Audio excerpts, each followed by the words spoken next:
Hey, welcome once again. My name is Steve Jaguar. And I'm Mike Foster. And this is...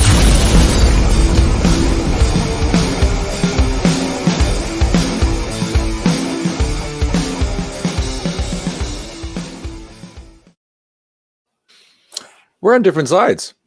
Different sides. Yeah, and a different background. Usually you're on the other side. I don't wonder how do you organize that? Anyway, it doesn't matter. Welcome once again to the show. On the show, we talk about Kubernetes, security, cyber things, big spenders, WTF moments in our week, and general things that keep us busy. Yeah, we comb the internet. I would like to say that we do like what Adrian does, and we have an army of bots, but we do not have an army of bots. We have two idiots that can't figure out how to set sides. So it's a good time. If you like the two idiots, make sure that you follow on Twitch, comment. We post these videos to YouTube, post all the links, and there's a huge about us section. You can click and find all the links as well. So yeah, follow, tune along, two idiots talking to you. And just in case we say something stupid, the thoughts expressed on the show belong to the presenters only and not any employer or sponsor. Yeah, sponsor. That's so wishful thinking, isn't it? The sponsor. In case anyone out there would like to give us money or at least pay for our StreamYard, that would be cool. Yes. Yeah. So for today, what do we got coming up? We have some HTTPS news, some general Kubernetes news, release stuff, vulnerability stuff. No big vulnerabilities, but just general talking. Smart. We got some funny stuff. Smart sex toys, no YAML. There's actually sort of pretty goofy stuff today. I feel like there's a lot of WTF going on lately. Yeah. So shall we just kick it off? Yeah, let's get right into it. So all right, here, let's bring the one up, the one that just started talking to both of us in our in the pre-show. Chrome to enforce HTTPS web protocol as the default. I think this is a bigger story maybe that needs to be. I've seen it over the internet in a couple places. It's just going to default to HTTPS. Somewhat of just I think it's just optimizing the path instead of HTTP as a default. But yeah, this article had some good quotes from people. That's the best thing about it. Yeah, where's that one? But humans are often ignorant or lazy. I don't like Google, but I like this. It's actually worth it just for the quotes here. But there was the guy up here that actually summarized it pretty well. This won't be a big deal. It will apparently fall back. I freaked out a little bit because I thought, is it going to be weird if you don't have HTTPS now? Because of all and the things that we do in terms of demos, like for example, to get access to Jenkins that runs in a Kubernetes cluster, I run a port forward because there's no way on earth I would have Jenkins exposed, and I don't necessarily have HTTPS on it. So I was like, is it going to freak? But no, it will largely just be seamless. Yeah, it just seems like it's pushing a standard as the default, and then if there are any security issues, you're going to have that warning page that usually pops up anyways, right? It's like, are you sure that you want to go to this web page? That's it's a standard. Exactly. That's insecure. It's funny I said I just mentioned Jenkins and security because I'm one of the last things on the show is an article that was on Medium about security within Kubernetes and tooling around, and it actually is pretty critical of Jenkins as an insecure tool. A lot of CVs. Jenkins itself or all the plugins? Jenkins itself. Huh. Oh, I could get into that. I used to use Jenkins as a demo because you could run a SaaS tool, a Java-based SaaS tool on Jenkins, and you could just find an absolute, pirate's bounty of vulnerabilities that you could very quickly turn into something. So it was great. Not meant to be outwardly facing. Not at all. Put that in the backlog. That would be an interesting one. Okay. Yeah, we could do a demonstration. All right. That's pretty cool. What is next on the list? Let's get rid of this. Yeah, next on the list, just some general Kubernetes news. So the release is planned for April 8th, version 1.21. I tried to pick through it to see what I could come up with for what's getting moved into alpha, beta, or stable. Not really outwardly facing. I need to go do a little more research. So next week I'll probably have a better breakdown for you guys on what the release is going to look like. One of 3 releases this year, in case you're not sure. They changed the cadence. It used to be 4 releases a year. They've slowed it down a little bit. I think partially because enterprise just getting away from 1.15, it took forever. So they're like, okay, well, let's slow it down. Let's make sure people are getting used to this. And yeah, so look forward to that. Obviously, there's going to be they're going to announce it at KubeCon EU, right? It's like the release is going to happen, and then they'll have all these tracks explaining what's going on. So worth it to check it out if you have the time. Awesome. Yeah, I think it's good that we do a summary of the new releases as they come out, because sometimes it's so easy to fall behind on Kubernetes. And is this why you put in the next subject, Kubernetes security vulnerabilities? You added that to our show board? Yeah, I put it up there, and I also kind of wanted to see if anybody in the chat has, specific feeds or channels that they like to follow for vulnerability details, because this one actually doesn't have some of the vulnerabilities from 2020. So the man in the middle from 2020 in December is not on this. It only has up to 2019, right? So, I mean, you're kind of sitting there like, if vulnerabilities really is useful if I have to look back 5 years and I'm not looking at the most recent ones. So you put this site in here, and I have an issue. I don't know. I'd love to know who maintained past tense this, because if you come over here, I used to use this diagram sometimes in presentations just to show CVEs per year, right? You can see 2019 is at 16,000. This is in my layer cake. I talk about around 15,000 vulnerabilities a year. It's really hard to keep up. And then somewhere in 2019, this guy must have had a heart attack or something, because look, it's just it just drop off, huh? He just didn't do December, because if you go through in December, there's nothing in it. It stopped in November. It was on track for another 15,000. And then what's weird is it's kind of self-populating, but there's nothing in it. It's just it just went dead. So it's like the guy was just like. So you're saying this is not the ultimate security vulnerability data source? That is some false advertising. It is not. It died somewhere in November 2019. So it was really useful. Yeah, I mean, it could coincide with COVID in the first case. Then it's just like maybe he is a tragic victim of COVID yet another again. So bad timing. So I don't know what happened there. But yeah, no, I found that what I was looking through to see if I was kind of trying to build a list of vulnerability websites, and that one came up, and I was kind of like, well, it's kind of hard to pick these things, right? You pick a website, and maybe they're not focused on Kubernetes, or you have to like search through a bunch of stuff, and then you have like maybe it's not a good feed, right? Like you set an RSS feed, but then it's just vulnerability after vulnerability after vulnerability that don't apply to you at all. So I was wondering what people, especially in the Kubernetes world, use for their tracking. Anyways. All right. Yeah. Stick something if you're watching now, put in the comments. If you're watching in the future on YouTube, stick in the comments. If you know of a great way of tracking specifically Kubernetes vulnerabilities. I'd love to know. Maybe we should make one. That would be cool. Yeah, I think we should, maybe next week, I'll bring some more to the table rather than just chucking it at you guys to do my research for me. Yeah, these are our army of bots are the people who watch this show. All right, we are very quickly into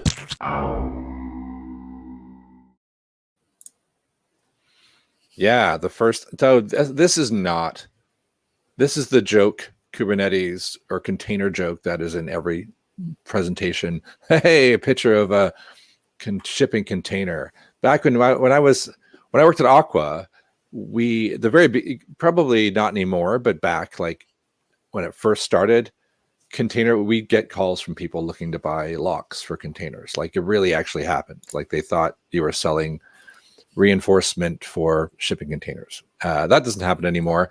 But I just thought it was funny that this massive evergreen load of containers in my Google alerts, that's my only bot where I have a bunch of alerts that are looking for keywords. This was the number one thing that came in every day this week, was this stupid boat doing stupid stuff in the Suez Canal, blocking everything up. Like you look at it and you're like, what were you doing? Yeah, enterprise shipping containers to Prague. Yeah, exactly. There's an analogy in there somewhere that is going to make it into presentations throughout 2021. Expect it. That was why that's in there. Yeah, memes jamming up your pipeline. All right, that was the first WTF. We got a lot of them going. Now we got well. This next one really actually was kind of unnerving. Yeah. So the cyber researcher. This is actually in your neck of the woods, but in the UK, cyber researcher went on GitHub, found some credentials to a company's database and user passwords and stuff like that had been uploaded, and the company actually had a disclosure, so people could come and report public vulnerabilities, and there was a disclosure process, and the researcher followed that process, only to be contacted a week later by a lawyer saying that to get in contact with them and that they had violated some specific laws. And then I think it was like a month later, the police actually reached out to him. So it's a weird line, and it partially has to do with, I think, some laws in the UK from 1990, and there's a whole cyber up thing that's coming out. And I guess the commentary is more on how laws can be written in very let's say vague ways that can be interpreted, leading to people not disclosing these things. Because one of the challenges obviously is if I find a vulnerability and maybe there's no incentive for me to disclose it, there's no public appreciation, and then not only that, you're going to also somewhat threaten the police on me.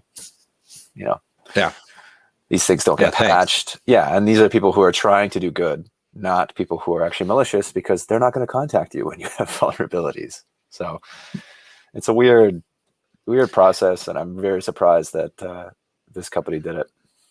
Well, what's pretty bizarre, right, is this guy had done work with this foundation connected to the NHS. So he even knew their responsible disclosure mechanism. So he did it exactly following the method that they prescribe to make it happen. And somehow they used that against him. It's so stupid. It's crazy. Yeah, it kind of reeks of, we didn't do anything wrong, so we're going to kind of blame you while we fix it in the background. I don't know. There was no intern to blame. Yeah, exactly. They didn't set the passwords. But what's funny about this, right? And this is we hadn't talked about this. This is what I went to my email to try and find the because I thought of it. I pushed some code into Git this week, which was the thing I use to when I'm doing YouTube videos, that extracts uses the API from one thing, pushes videos into YouTube. It does all this automation. And I thought I'd stripped it of all keys, passwords. Like I thought I'd been pretty good about that not happening. And I had in a comment one of my API keys for Google, which I use for YouTube. It went into Git, and within 2 minutes of it going into Git, Google had sent me an email saying that I had pushed a key into Git. Wow. And had disabled the API key, like it was gone out of my console. Wow. And then another thing called Git Guardian, 2 minutes after that, sent me another email telling me that, hey, do I want to buy a Git Guardian? Because it had found it for me within minutes of it arriving in Git. And I was like, that's very cool. I didn't pay for Git Guardian. Why? Because Google found it for me for free. But I was amazed that there are things that like this can happen, even though there are other things like protecting themselves out there, right?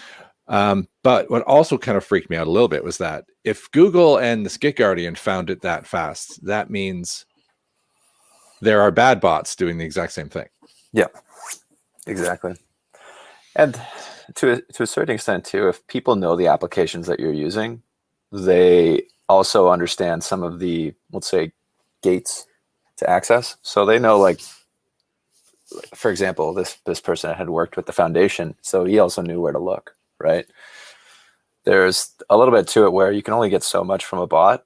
A lot of it too is, you use SQL or you use a specific application. They know the different hurdles and how to exploit it. So there's there's also the social aspect to it too. But yeah, pretty crazy that I feel like everything through Git now and GitOps, and you're going to see more of these types of hacks of just people posting this stuff and not really securing it. There are tools out there. Yeah. The world needs to know. Like Git actually does look for things on its own. Trufflehog is another one that looks for secrets. Like there are open source tools to solve these things. So there's kind of no excuse, but that would be a good show. We should do a tool time on secrets investigation in GitHub. Well, so yeah, what was the comment from the HTTPS article? It's laziness or ignorance normally with security issues. Yeah, that's right. That's humans. There normally are tools or not leaving your API key in a comment and then uploading it to GitHub, right, Steve? Yeah, that stuff happens. Don't do that. Don't.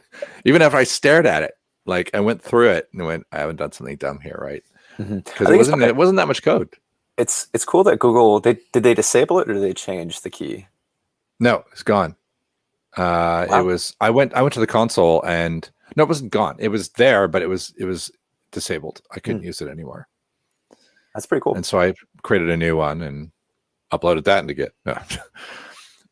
Yeah, because I have it in I have the keys like in my Git ignore so that they're codified so that you need to have a file so that it's there. Anyway. So, all right, next one, the one that I found, which I thought was very funny and worth a discussion, and I'll show you how I found it actually. And I couldn't believe you didn't find this. So this is the one, right? I got to the end of this. Steve. No, my search was this. Here's the original. I just went down to the bottom, and there it is. It was here, related articles. And I was like, how is that a related article? But I'm going to click it and I'm going to go check it out. But it was who chooses the graphics for these articles? That's dangerous. Smart sex toys come with Bluetooth and remote hijacking weaknesses. And the reason I thought this was funny, not just because, where is it? The idea, the joke of a man in the middle sex toy attack is funny already. But Bluetooth devices suck. That's the lesson, really.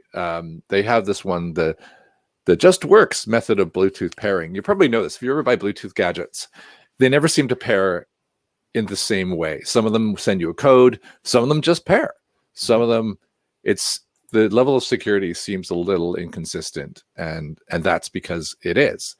And so if you're keen and you like to mess with this kind of stuff, I thought I would jump and show you Beetlejuice, the Bluetooth man in the middle framework. So you can go play with this open source tool to try and mess about with it. It's really old, but it still works. And I used to, and it was fun for me because back when I was at Synopsys, I used to have a demo this is a while ago. So the Samsung phones are way better now, but there was a bug in the Bluetooth in Samsung that meant you could find a certain model of Samsung phone and just reset it remotely because of a bug in Bluetooth. Actually, the layer underneath Bluetooth that has no authentication. So you could send it, essentially, you know how Bluetooth advertises services and says, I'm capable of doing this via Bluetooth. If you tried to say, oh, great, and ignored what it said it had as services and tried to do something that it didn't have, it would go, oh, and it would just blow the phone up, essentially. So it was just one of these things where you're not sanitizing input requests and you're just assuming that it's going to play ball. And if you try and do something that it can't do, it blows up. But this is more about authentication and pairing and allowing you to be something in the middle of a pairing. And then control someone's, I guess, dildo is and cause bodily harm. I guess that's why the drill is there. I guess dildos have settings that can be quite violent. Yeah, I think we talked about this, but I mean, even IoT devices, obviously, like, smart TVs and stuff like that. It's actually really hard nowadays just to get a TV that's like 4K without all the bells and whistles or like the internet connectivity and things like that. And now the smart TVs are coming with cameras and microphones built in, and you're installing that, and then you also have an insecure private network or something like that where you haven't changed the password out of the box and haven't created guest or personal networks, and people can hack that fairly easily. So it's going to change. It's pretty interesting. I found a really cool stat that, well, not a stat, I guess, but prisons are the people who buy your old VCRs and TVs because they can't have those IoT devices, right, in prisons because they're hooked up to networks and they can be hacked and exploited. And so anything that's analog, DVD players, TVs that aren't smart, if you're looking to get rid of them, prisons will take them off your hands. FYI. Okay. Just fun Friday. Fun fact Friday. Fun fact. Right. Cool. That's another. There's another. Oh my God. So when we first started talking, the sun was coming in here, and now there's like a thunderstorm. So this side of me is freaking out right now. There's rain and stuff, so it's very distracting.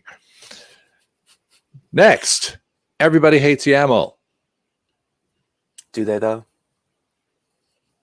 This is this is fun. You just go to noyaml.com and just read through. It's pretty funny. Jeffrey Huntley specifically created this after one too many custom resource definitions. Yes. CRDs. Why YAML is the right DevOps technology for you? But it's good. It's very funny. This is a WTF comedy, difference in YAML notations. What if SQL were YAML? Everything can be YAML. It's awesome. It's worth just taking a look. It's very funny. That's it. That's did you check it out? You love YAML. I'm reading it right now, and it is pretty funny. If SQL were built on YAML, oh my gosh. Yeah, that's brutal. It's amazing the things people put time into. In addition to YAML, things that make I'm so frustrated with YAML. I'm going to spend more time and effort just setting this up, making something. It's cool though. Like I was actually going to see what's the platform on, because it's not it's not like, look at, I can just type on it. It's like some kind of portable pre-populated editor thing. Then got me thinking about the security of it. But anyway, that was that's pretty funny. No YAML. What is the next one in our list? Oh, kind of. This is a transition. The SPAC thing. I just want to mention SPACs because this is our transition into the big spender bit, which I'll get into afterwards. You know what a SPAC is? It shouldn't exist. It's stupid. It is where let me just find it here. I'll do it in reverse order. It's like a tactical way of avoiding the checks and balances of IPO. So you basically what they call a blank check company, and attracting extra money, because all the money that flew around at the end of this quarter, because it's people have budget or money, and money's got to be spent. And so what happens is they create this almost like a holding company that just is the IPO, and then give it a ton of money, and then it goes and buys something that wouldn't necessarily have successfully IPO'd. So it's like a workaround, because instead of directly funding the company, they give it to the SPAC, who then funds the company. Funds the company, and then eventually can buy it as the actual technology. And this is a great example. This one, Cyba PLC, it's nothing. We're a special purpose acquisition vehicle listed on the London Stock Exchange, formed to acquire, then act as the holding company for various targeting businesses. They're not even telling you what. They just know that cybersecurity is so hot. Oh my gosh. They're just like, hi, we're going to go buy some really good cybersecurity things that are really big. So give us lots of money. We're a SPAC. That's it. I mean, purpose crazy, for everything. Right? Got to avoid those taxes somehow. Yeah, it's bonkers. It's bonkers. IPO normally does a good job of making sure you're worthy, and this kind of throws all that into the toilet. Neat.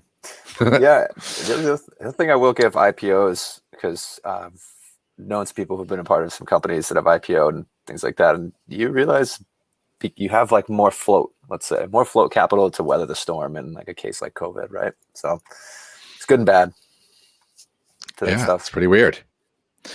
So yes, that's the last WTF that leads us into more insanity along the big spenders. Let's hit that.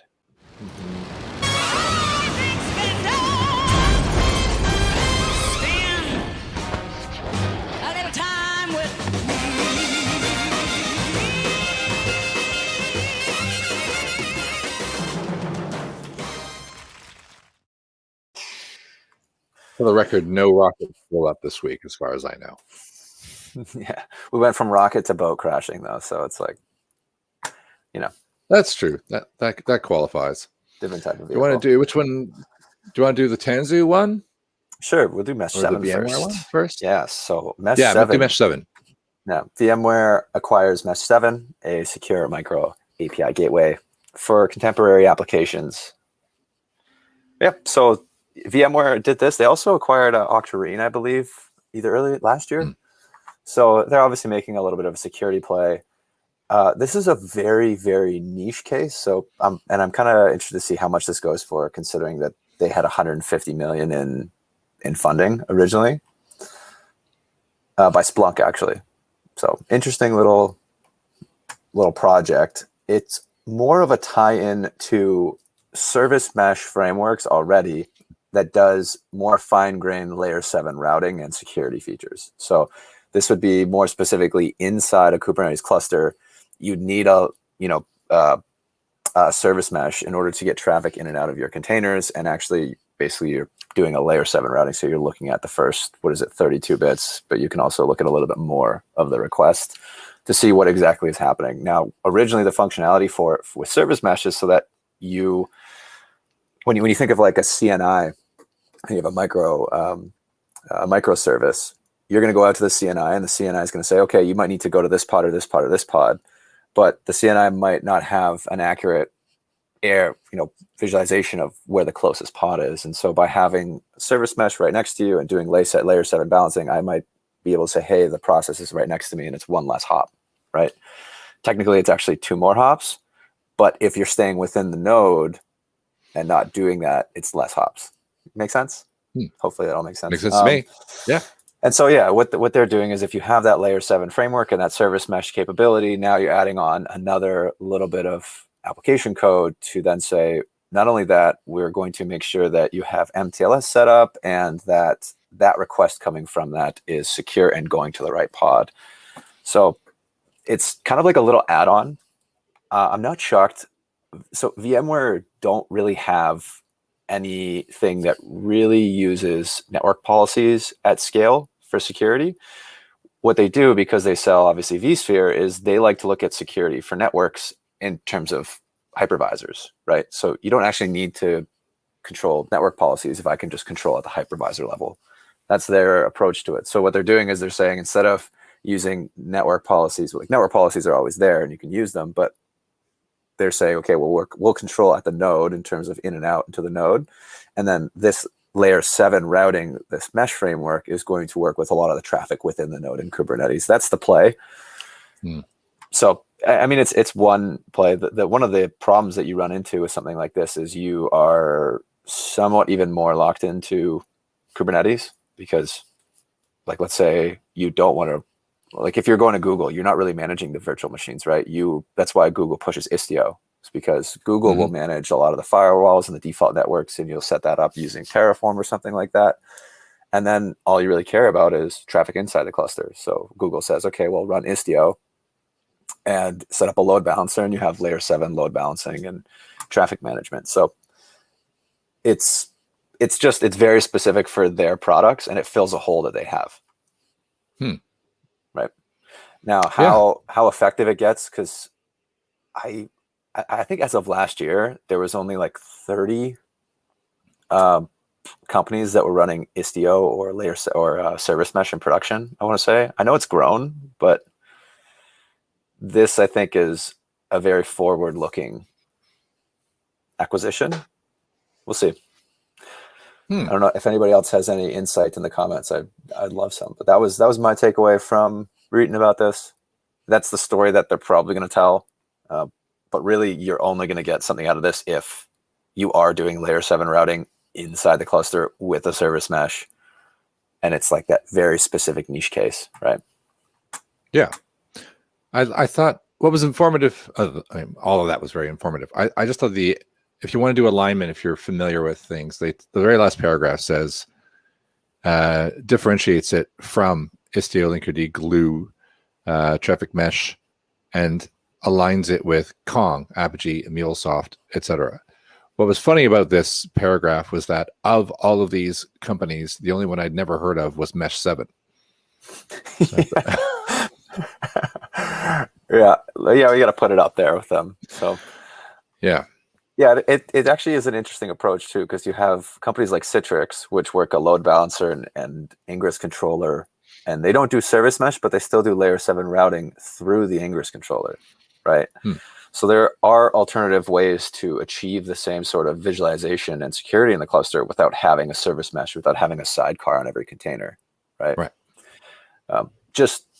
It's more food for thought if people are looking like, oh, I have to have service mesh, I have to have a sidecar in every container. No, not necessarily, right? And not for every namespace too, right? Like you can create Ingress controllers and routers by namespace with specific rules.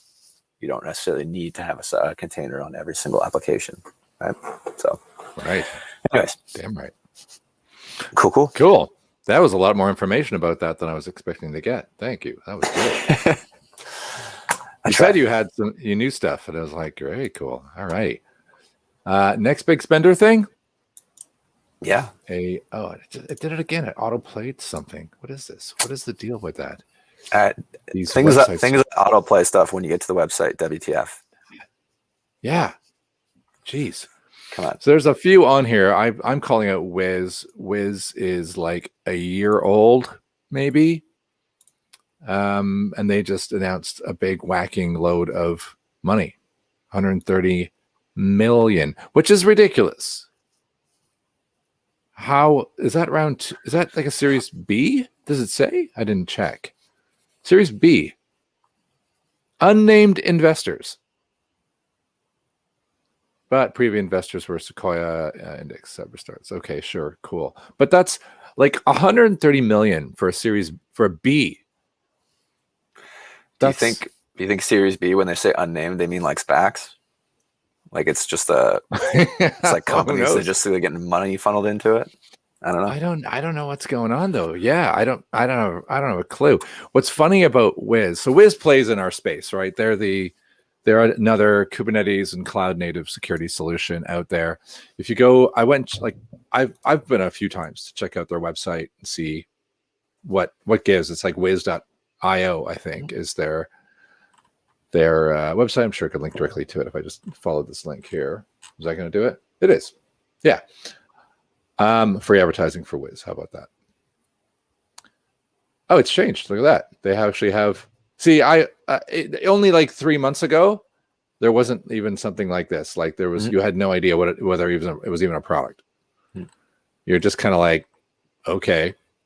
I mean, I could create a website that says cloud infrastructure. I've said this on almost every show. We should do this. We should just come up with a groovy name and say we do cloud infrastructure security and see how many millions we can score. Yeah. And I mean, hell, I could make one of these in Photoshop. Yeah. You don't install it, you connect it. Everything through an API, which has its use cases too, but that means probably no air-gapped environments, right? You have to configure for different environments. I'm assuming that it enforces runtime just by saying, oh, you trigger this specific container in the API is wrong, and you have to give it admin permissions to change. I don't know. Does it say it does enforcement? Yeah, that's the thing, is I don't know if it's just visibility. I think it is. They remind me a little bit of Orca, which is another company that came along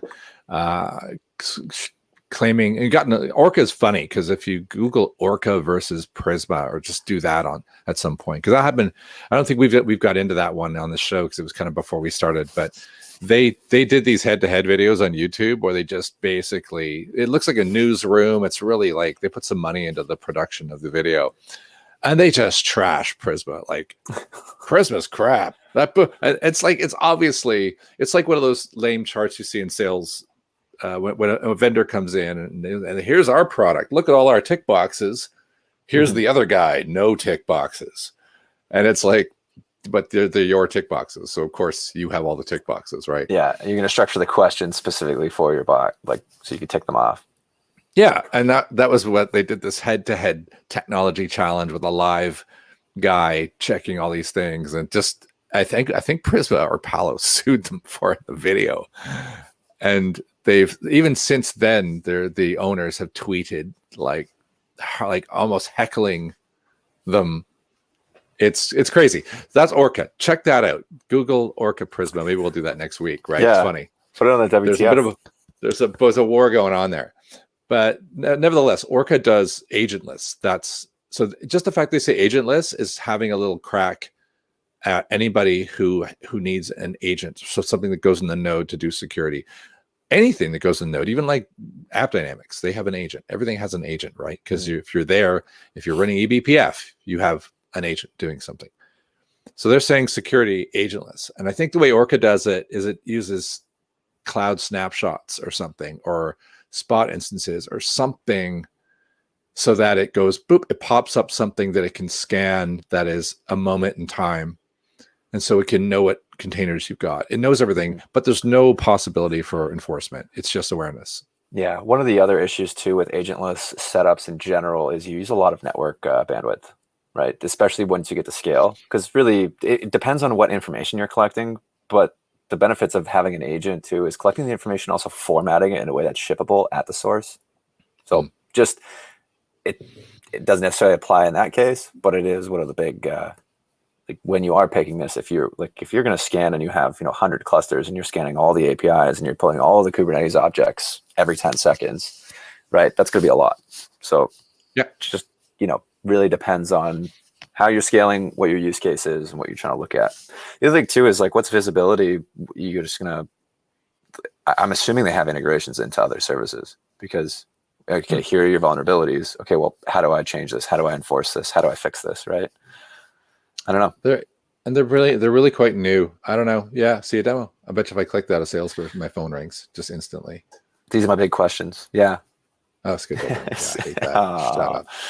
No. It's not see a demo. It's like luring me in. Look at, what did I tell you about my weather? Yeah, I was gonna say, what's going on? My head's just getting cut off. That's the UK in the spring though, right? So you never know. It was sun, then it was a thunderstorm, and now there's it looks like a nuclear holocaust is happening just outside my window. Yeah. All right, well let's bring up the next thing. I will say quickly before we move on, one of the huge benefits of Kubernetes, because everything can be wrapped in a container, is the ease of deployment. I mean, it's why Nginx is so popular, right? Yeah, look at you go. Yeah, it's, I get it. You have a little SaaS solution, but man, I try to give a simple demo or a video of what the actual product is before I have to get on a call. Like, I need something. Those sales methods, having worked in sales for quite some time, it drives me nuts.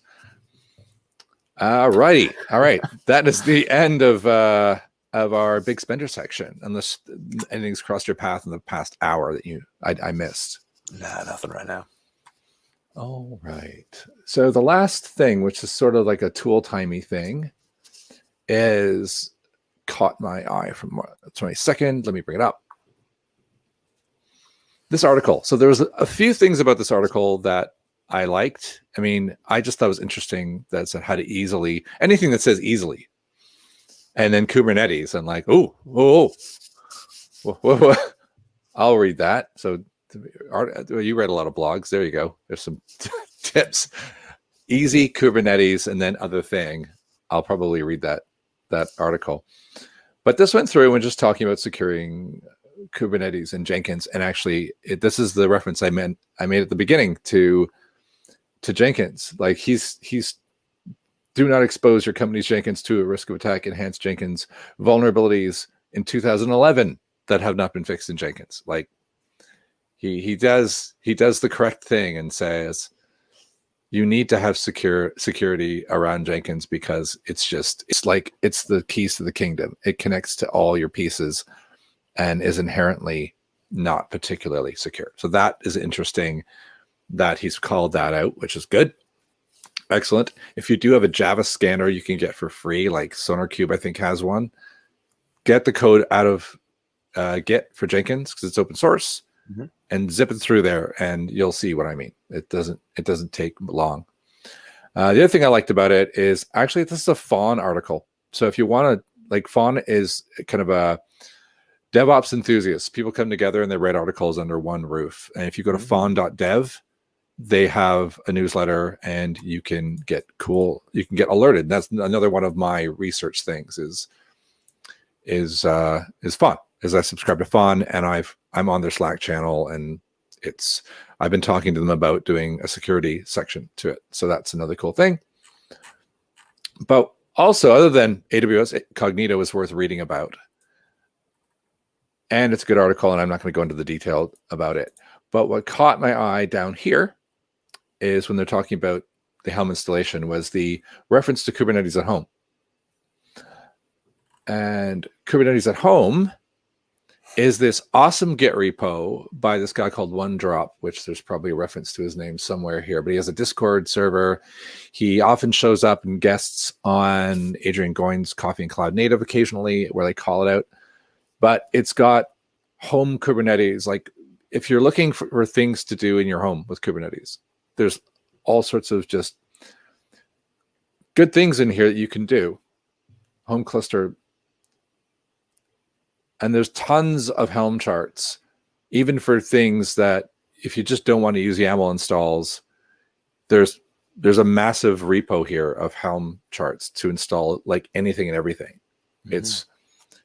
It's really cool. And I became familiar with this back in October last year when I was building my Pi cluster that sits back behind me, because that allows you to fire up Kubernetes in your house using K8S, and it's got ways of pushing all sorts of stuff so you can create a little development environment or like a sandbox that you can play about without spending money on clouds.